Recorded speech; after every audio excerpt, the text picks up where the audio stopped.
Kesehatan mental merupakan hal yang penting, terutama bagi remaja.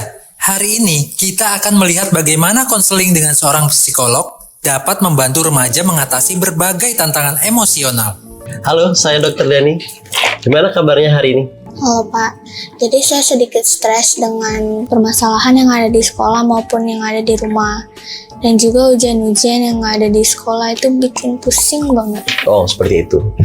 Baik, mungkin nanti kita akan ngobrol dan sharing terkait permasalahan di sekolah maupun mungkin ada sedikit permasalahan juga di rumah ya. Baik Pak. Kita coba teknik relaksasi dan juga manajemen stres, nantinya akan mengurangi sedikit problem sekolah maupun di rumah ya.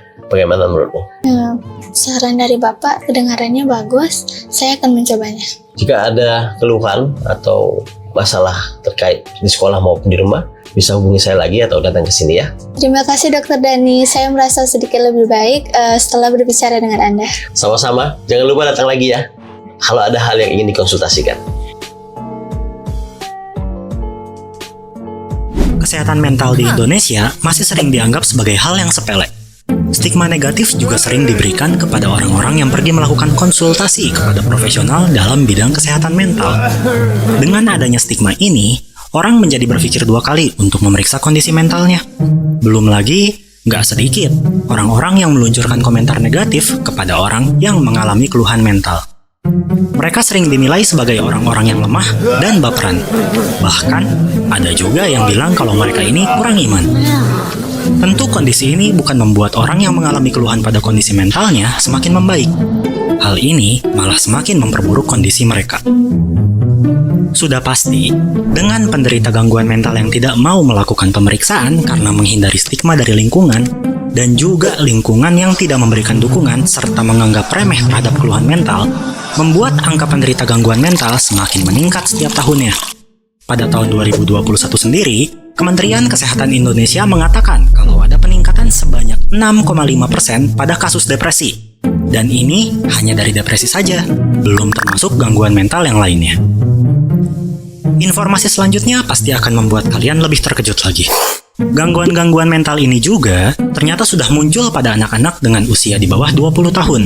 Berdasarkan data dari UNICEF, jumlah penderita gangguan mental di usia 10 hingga 14 tahun berada di angka 44.647.000. Dan pada anak di usia 15 sampai 19 tahun sebanyak 44.563.000. Dengan budaya pemberian stigma dan menganggap remeh gangguan mental, tentunya semakin membuat anak kesulitan untuk mendapatkan penanganan dan pengobatan. Kondisi ini tentunya dapat memperburuk kondisi mental anak. Dan lebih parahnya, anak bisa saja memunculkan keinginan untuk mengakhiri hidupnya. Kabar buruknya, hal ini sudah terjadi. Berdasarkan data lain dari UNICEF, ternyata kematian yang dikarenakan bunuh diri pada anak usia 15-19 tahun berada di posisi keempat di tahun 2019 kemarin.